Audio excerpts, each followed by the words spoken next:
ಇಲ್ಲಿ ನಾವು ವಿರೋಧ ಪಕ್ಷದಲ್ಲಿ ಇರೋದು ಇಲ್ಲ ಸರ್ಕಾರ ನಡೆಸೋದು ಜನಪರವಾದಂಥ ಕಾರ್ಯಕ್ರಮ ಮಾಡಿ ಅಂತ ಹೇಳಿ, ಯೋಜನೆಗಳ ಹೆಸರಿನಲ್ಲಿ ದುಡ್ಡು ಹೊಡೀರಿ ಅಂತ ಅಲ್ಲ. ಈಗ ಬಿಡದಿ ಪ್ರಾಜೆಕ್ಟ್ದು ಇವತ್ತು ಅದರಿಂದ ದೊಡ್ಡ ಅಡ್ವರ್ಟೈಸ್ಮೆಂಟು, ಯಾರೋ ಪಾಪ ರಾಜಣ್ಣ ಅನ್ನೋಕ್ಕಿಲ್ಲ, ನಿಮ್ಮ ಯೋಗ್ಯತೆಗೆ ಸರ್ಕಾರ ಕೂಡ ಯೋಗ್ಯತೆ ಇಲ್ಲ, ಯಾವ್ದಕ್ಕೂ ಜಾಹೀರಾತು ಕೊಡ್ತೀರಿ? ಪಾಪ ನೊಂದು ಬಿಟ್ಟವ್ರಂತೆ. ಏನು ಇಸ್ಪಿಟ್ಟಾಡ್ ನೊಂದವ್ರ? ಪಾಪ ಸಂಕಷ್ಟಕ್ಕೆ ಒಳಗಾಗಿರೋದು ಇಲ್ಲ, ಅದಂಥವು ಆನ್ಲೈನ್ ಲಾಟ್ರಿ ನಡೆಸಿ ಸಂಕಷ್ಟಕ್ಕೆ ಒಳಗಾಗಿದ್ದೀರಾ? ಅದಕ್ಕೆ ಭೂಮಿ ಮಾರಾಟ ಮಾಡಬೇಕಾ? ಆ ಸಾಲ ತೀರಿಸ್ಕೊಳ್ಳೋದಕ್ಕೆ ಬಿಡದಿ ಪ್ರಾಜೆಕ್ಟ್ದು ಅದೇನು ಹೇಳೋರಲ್ಲ, 2018ರಲ್ಲಿ ಏನು ಅಡ್ವರ್ಟೈಸ್ಮೆಂಟ್ ಕೊಟ್ಟವರಲ್ಲ, ಕುಮಾರಸ್ವಾಮಿ ತಕ್ಕದ್ದು ಯಾರು ಬಂದಿದ್ದಾರೋ ಗೊತ್ತಿಲ್ಲ. ಬಿಡದಿ ನಮ್ಮ ರೈತರು ಅದೇನೋ ರೆಡ್ ಝೋನ್ ತೆಗೀರಿ ಅಂತ ಹೇಳಿ ಈ ಮಾತನ್ನು ಒಂದು ಜಾಹೀರಾತು ಕೊಡೋಕ್ಕೂ ಒಂದು ಜನ ನಂಬ್ಕೊಳ್ಳೋ ಥರ ಜಾಹೀರಾತು ಕೊಡಿ.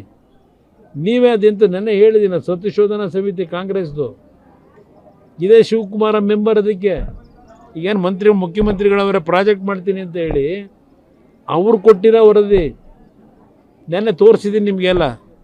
ಕಾಂಗ್ರೆಸ್ನ ವತಿಯಿಂದ ಮಾಡಿದಂಥ ಸದನ ಸಮಿತಿ ಅದು ಬಿಡದಿ ಭಾಗ ಫಲವತ್ತಾದ ಭೂಮಿ, ಇಷ್ಟು ಲಕ್ಷ ತೆಂಗಿನ ಗಿಡ ಅವೆ, ಮಾವಿನ ಮರ ಅವೆ, ಹುಣಸೆ ಮರ ಅವೆ, ಅವರೇ ಬರ್ಕೊಂಡವ್ರೆ ಆ ಸದನ ಸಮಿತಿ ರಿಪೋರ್ಟ್ನಲ್ಲಿ.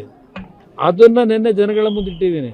ಅವತ್ತೇನು ಹೇಳಿದ್ರು, ಅವತ್ತು ಅವರೇ ಹೇಳಿದ್ದಾರೆ ಸದನ ಸಮಿತಿ ರಿಪೋರ್ಟ್ನಲ್ಲಿ, ಕುಮಾರಸ್ವಾಮಿಯವರ ಸರ್ಕಾರದಲ್ಲಿ ಯಾವುದೇ ರೀತಿಯ ಒಂದು ಪ್ರಿಲಿಮಿನರಿ ನೋಟಿಫಿಕೇಷನ್ ಆಗಲಿ ರೈತರ ಭೂಮಿಯನ್ನು ತೆಗೆದುಕೊಳ್ತಕ್ಕಂಥ ಅಧಿಸೂಚನೆ ಹೊರಡಿಸಿಲ್ಲ ಅಂತೇಳಿ ಆ ಸದನ ಸಮಿತಿ ರಿಪೋರ್ಟಲ್ಲಿ ಅವರೇ ಬರ್ಕೊಂಡವೆ ಕಾಂಗ್ರೆಸ್ನವು. ಆ ಸ್ವಲ್ಪ ಸಮಯ ಇದ್ದರೆ ಅವೆಲ್ಲ ಕೂತ್ಕೊಂಡು ತರಿಸ್ಕೊಂಡು ಓದ್ಕೊಳ್ರಪ್ಪ.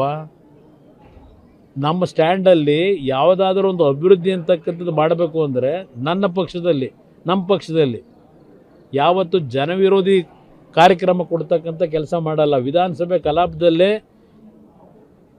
30 ಬಹುಶಃ ಆಗಸ್ಟ್ ತಿಂಗಳಿನಲ್ಲಿ ಇಲ್ಲ ಜುಲೈನಲ್ಲಿರಬೇಕು, ಅವತ್ತು ನಾನೇ ವಿಧಾನಸಭೆಯಲ್ಲಿ ಹೇಳಿದ್ದೇನೆ, ಬಿಡದಿ ಪ್ರಾಜೆಕ್ಟನ್ನು ಮಾಡ್ತಕ್ಕಂಥ ಪ್ರಶ್ನೆ ಇಲ್ಲ, ನಿಲ್ಲಿಸ್ತೀವಿ ಅಂತ ಹೇಳಿ.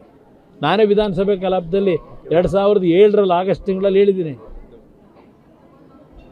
ಇದು ಕೂತ್ಕೊಂಡು ಓದಿ. ಅದರಿಂದ ಇವತ್ತು ನೈಸ್ನ ಹೆಸರಿನಲ್ಲಿ ಯಾವೊಂದು ಲೂಟಿ 30 ವರ್ಷದಲ್ಲಿ ಮಾಡ್ಕೊಂಡಿದ್ದೀರಿ. ಇವತ್ತು ಬೆಂಗಳೂರು ಮೈಸೂರು ರಸ್ತೆ ಆಗಲೇ ಇಲ್ಲ, ಅದ್ರ ಜೊತೆಗೆ ಈಗ ಬಿಡದಿನಲ್ಲಿ ಲೂಟಿ ಮಾಡೋಕ್ಕೆ ಹೊರಟಿದ್ದೀರಿ.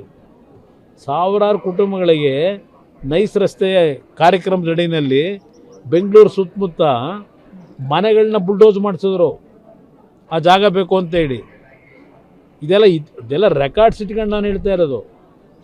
ಹೈಕೋರ್ಟ್ನ ಆದೇಶದ ಮೇರೆಗೆ ಹೇಳ್ತಾ ಇದ್ದೀನಿ. ಹಿಂದೆ ಇದೇ ಕಂಪನಿ ಹಲವಾರು ನ್ಯಾಯಾಲಯಗಳ ತೀರ್ಪುಗಳನ್ನು ದಾರಿ ತಪ್ಪಿಸಿ ಸುಳ್ಳು ದಾಖಲೆಗಳನ್ನು ಸೃಷ್ಟಿ ಮಾಡಿಸಿ ಕೆಲವು ಅಧಿಕಾರಿಗಳು ಕೆಲವು ರಾಜಕಾರಣಿಗಳನ್ನು ಮುಂದಿಟ್ಕೊಂಡು ದಾರಿ ತಪ್ಪಿಸಿದ್ದಂಥದ್ದು ಏನಿದೆ, ಇವತ್ತು ಹೈಕೋರ್ಟ್ನ ಮುಂದೆ ನಿಜವಾದಂಥ ದಾಖಲೆಗಳನ್ನು ಪ್ರೊಡ್ಯೂಸ್ ಮಾಡಿದ ಮೇಲೆ ಹೈಕೋರ್ಟ್ ಇವತ್ತು ಕೊಟ್ಟಿರೋ ತೀರ್ಪಿದು.